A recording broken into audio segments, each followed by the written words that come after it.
Les histoires vraies, les émotions crues, les rires imprévus. Avec Isabelle, on plonge au cœur de l'actualité avec vous. Est-ce que vous portez attention aux couleurs quand vous sortez, quand vous arrivez dans un endroit, ça peut être le centre commercial, ça peut être les hôpitaux, on regarde les murs, on se dit « Oups, c'est vraiment déprimant ». Peut-être que vous arrivez chez quelqu'un puis vous trouvez ça chargé.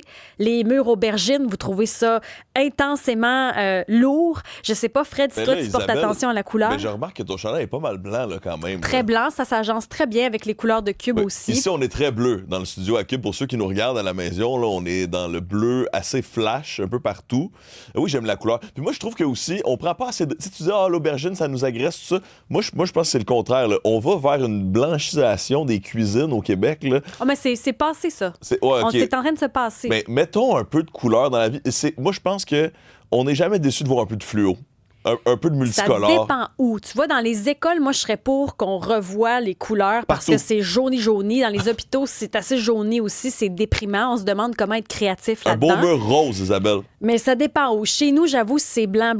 Bon. Mais j'ai des cadres. Je le pimente autrement. Est-ce que toi, il y a de la couleur chez vous? Il y a de la couleur. Le mur est jaune. On a des cadres, nous aussi, des œuvres d'art sur les murs. Moi, je trouve que c'est important là, d'amener un peu de dynamisme dans notre regard. Là. On a trop peur des couleurs fluo et colorées. Un 8-7 Cube Radio, est-ce que vous portez attention aux couleurs? Marie-Chantal Millette est avec nous. Elle est experte en couleurs, fondatrice de Kryptonie. Puis on parle de couleurs parce que ma rencontre avec elle a été... c'est un coup de cœur. Au fait, on a parlé ensemble des pancartes électorales et la psychologie des couleurs derrière les choix. Moi, j'aime ça, savoir quand il y a une rencontre importante. On surveille souvent ça aux États-Unis. Pourquoi ils choisissent le rouge, le mauve? C'est quoi l'explication, le marketing derrière le choix des couleurs? Puis elle est arrivée avec un monde. La psychologie des couleurs, on en parle très peu, mais avec elle, on va parler du lien qu'on a entre notre espace de vie, notre état d'esprit. Il y a un lien à faire avec ça. Bienvenue à l'émission. Merci, bonjour.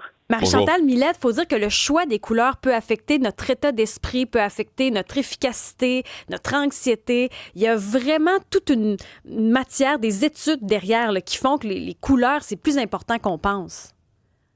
Ah, définitivement. Puis tel que mentionné, il y a une blanchification, grisification dans les dernières années qui est due à une surstimulation technologique et aussi des nouvelles, etc.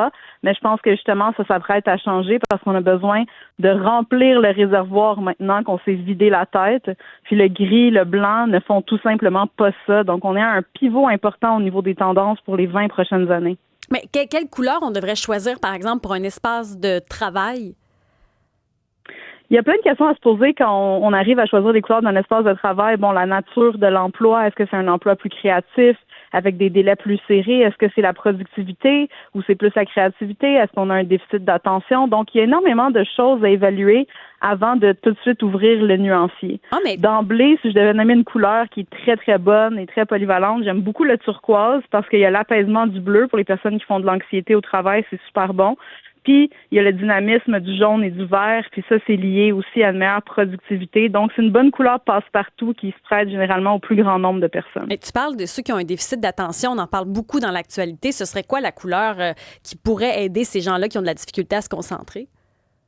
Moi, j'aime beaucoup les avancées sur le rose. Le rose qui a été premièrement utilisé dans les prisons pour calmer les prisonniers. C'est des études qui sont controversées, mais qu'on revient à prouver. Il y a plusieurs études en cours pour montrer que l'agressivité diminue. Les gens sont plus calmes, plus concentrés, plus posés. Et là, on commence à faire des tests, à l'intégrer dans les écoles, justement, pour les enfants qui ont des déficits d'attention, mais je dirais même dans les milieux de travail pour les adultes, le rose, c'est une très bonne couleur pour les gens qui ont un déficit d'attention. Est-ce qu'on pourrait mettre le rose aussi dans tous les environnements où on fait des grèves présentement? Ça pourrait calmer le monde, peut-être. Ça calmerait, hein? Ce serait une bonne idée.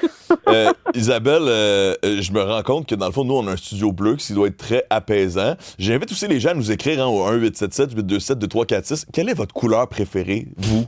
C'est quoi la couleur qui vous met de bonne humeur? Moi, je trouve qu'on parle pas assez de ça depuis qu'on a quitté le primaire.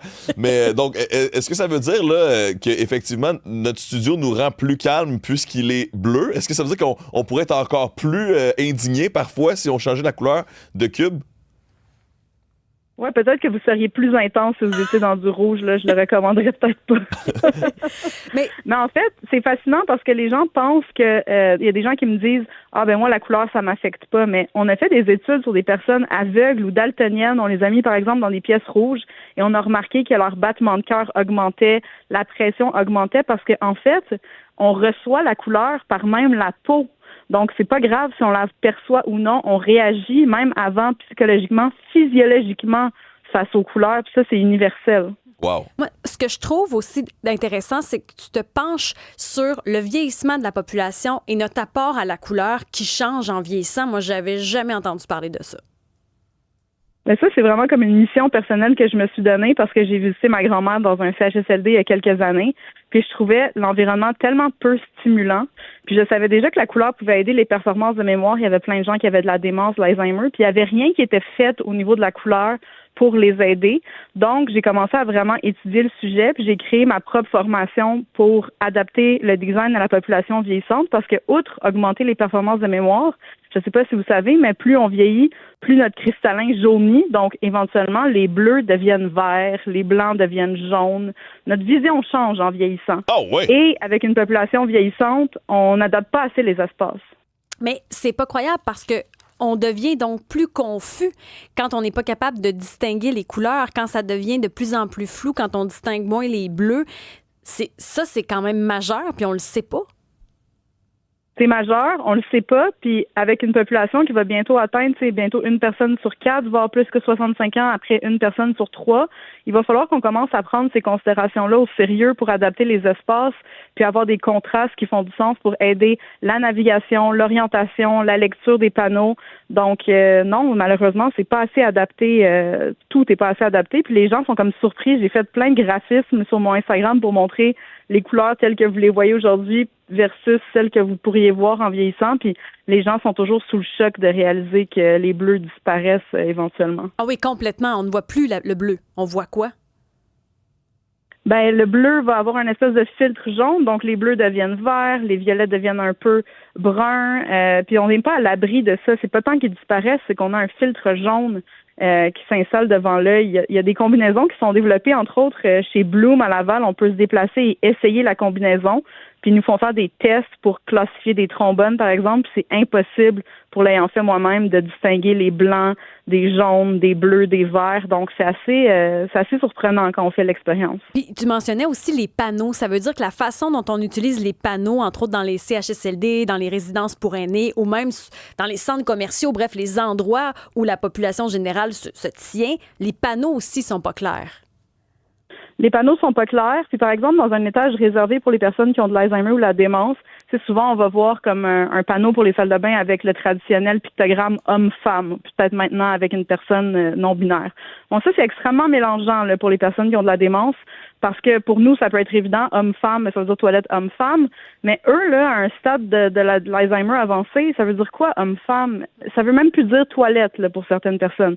Fait que c'est prouvé que pour les affichages de salle de bain, il faut littéralement mettre une toilette sur l'affiche. Donc, il faut revoir notre façon de faire la signalétique pour les personnes qui ont de la démence ou l'Alzheimer. Je viens juste de finir une formation spécialisée sur l'adaptation du design pour les personnes qui ont de la démence avec l'Université de Stirling en Écosse parce que je trouve que c'est pas assez fait ici puis je veux amener ces notions-là ici. Ben, c'est qu'il faudrait tout changer finalement parce que quand on va dans n'importe quelle place publique, là, on va voir un petit bonhomme, une petite madame ou le mélange des deux. Là.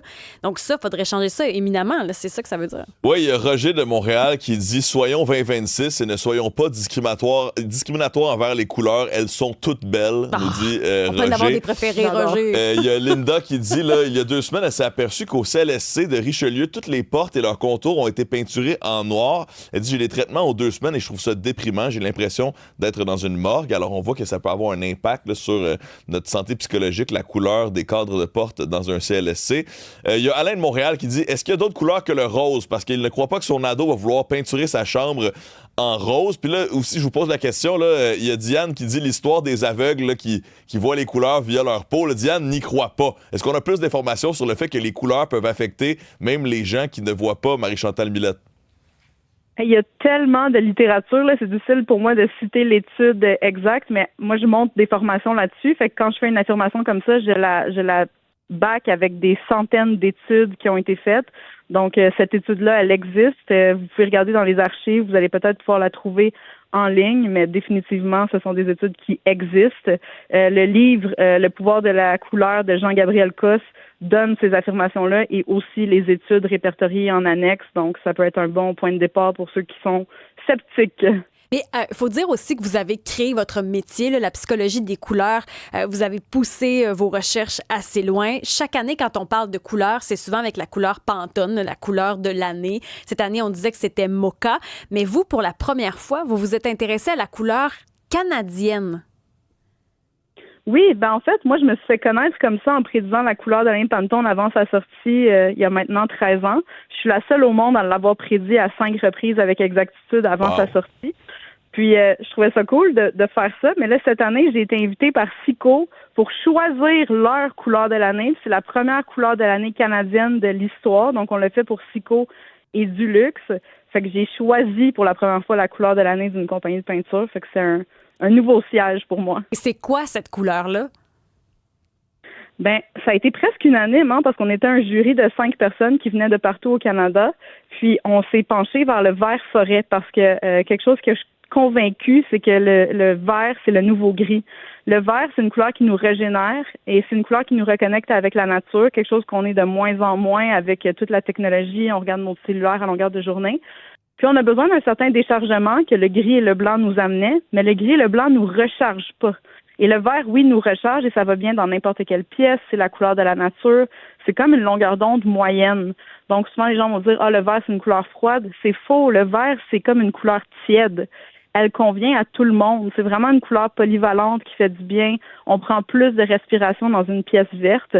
Donc, pour moi, on rentre dans l'ère des verts. Donc, oui, même si on l'a sélectionné, forêt boréale spécifiquement pour Cico, moi, je prédis que pour les 20 prochaines années, le vert va être aussi important que le blanc et le gris l'ont été dans les 20 dernières. Est-ce que Pantone pourrait emboîter le pas d'ailleurs de ce que tu viens de faire avec Cico? Ça me surprendrait pas du tout que Pantone élise un vert forêt pour l'année prochaine. Je crois qu'il y a quelques options en liste là, pour eux. Ça pourrait être un vert forêt, ça pourrait être aussi un bleu ciel où ils pourraient nous surprendre. Je trouve ça fascinant parler de couleurs. On n'en parle pas assez. À quel point ça peut affecter notre morale. On a parlé des résidences pour personnes âgées, mais dans les écoles, ce serait vraiment important. Dans les différents lieux de rassemblement aussi. Ça coûte pas si cher que ça, peinturer, puis des fois, ça peut changer la donne. Moi, je pense qu'il faut s'y attarder. Fred, t'allais réagir? Ben oui, mais quelqu'un nous a écrit justement que la personne se plaint qu'un comité de parents ne peut pas aller peinturer la classe de leurs enfants à cause d'une clause syndicale réservée aux peintres de la commission scolaire. C'est pourquoi la classe de nos enfants sont en décrépitude. Tu sais, le parent est vraiment déçu parce que justement, là, un beau vert forêt, il y a le mot forêt dans le mot vert forêt. On a-tu envie d'être ressourcé par la nature? Je trouverais ça extraordinaire qu'on puisse le faire, mais malheureusement, on a encore de l'administration ici qui démontre que les enfants ne verront pas de nouvelles couleurs dans leur école si des parents avaient envie de le faire. Là. Je roule des yeux par en dedans. Il faudrait que ça change vraiment. C'est inacceptable, je trouve. Marie-Chantal Millette, experte en couleurs, fondatrice de Kryptonie. Vous pouvez la suivre sur les réseaux sociaux parce qu'il y a plein d'informations comme ça qu'elle nous apprend chaque jour. Merci, puis j'ai hâte de voir ce que Pantone va faire dans les prochains mois. Ça va sortir bientôt. Fred, quelle couleur ta voiture? Moi, ma couleur est bleu piscine un peu, ce qui rappelle le water polo, alors ça me fait plaisir. Bleu piscine? Oui. La mienne, elle est rouge. Je ne sais pas quelle couleur votre voiture, mais on va en parler dans les prochaines minutes de voiture parce que c'est la commande à l'auto d'Antoine Joubert, comme à tous les vendredis. Et Antoine a une personnalité très colorée. Antoine, on pourrait lui donner quoi comme couleur? Ah, lui, je le mettrais quand même un bon bleu solide, mais avec des petites taches fluo une fois de temps en temps. Là, J'aurais mis vert forêt, moi. Ouais, il y a une profondeur, là, définitivement. Là. Il y a un vert forêt intérieur. Antoine Joubert, si vous avez des questions pour lui, peu importe dans le domaine de l'auto, 187 Cube Radio, 1877-827-2346. On va voir s'il est d'accord avec notre analyse.